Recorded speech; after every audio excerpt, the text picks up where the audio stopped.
Welcome to the 260 Journey. In order to talk about Acts 21 today, I have to tell you a story that has a big gap.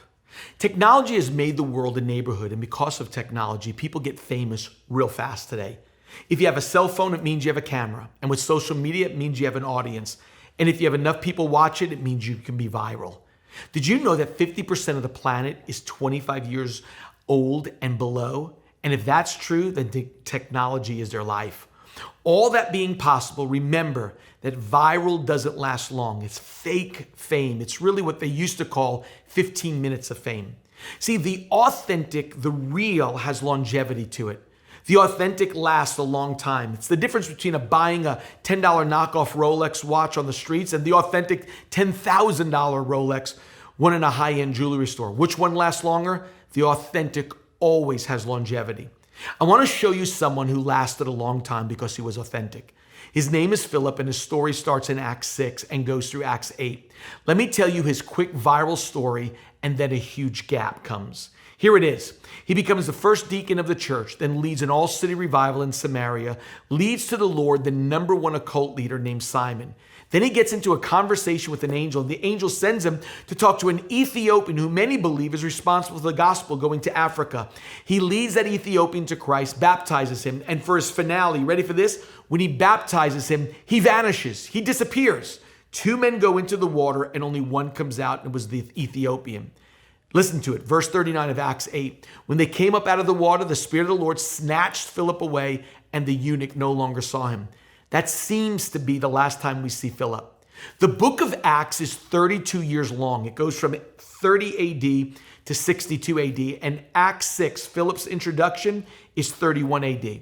That's when he becomes a deacon. And then our chapter today for the 260 Journey is Acts 21, which is 59 AD. Something crazy happens in 59 AD. Ready for this?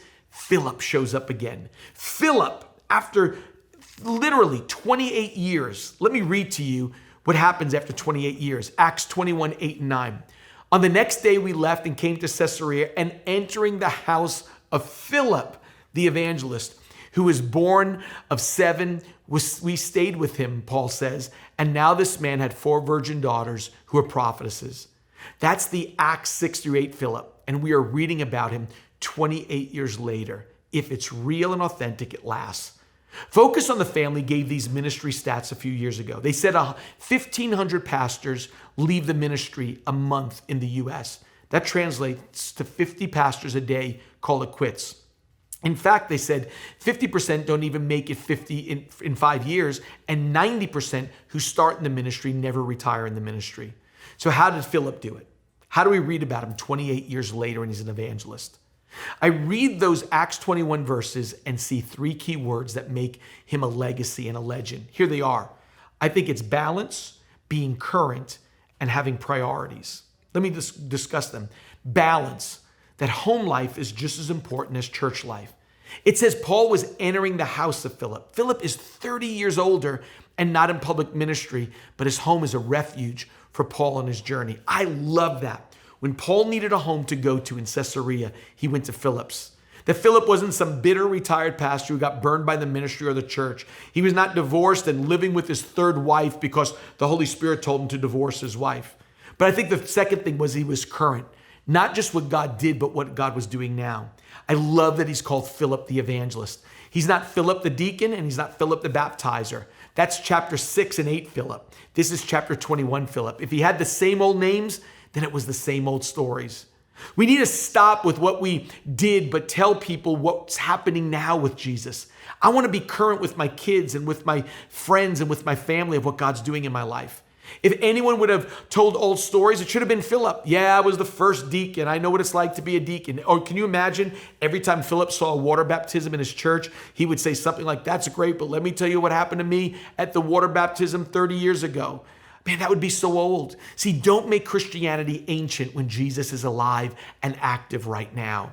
And finally, he had priorities. Good stuff doesn't come without a lot of work. 2 standout words about Philip's children is that they were virgins and prophetesses. Those are big words because it's describing moral purity and their calling. Those 2 things don't happen on accident.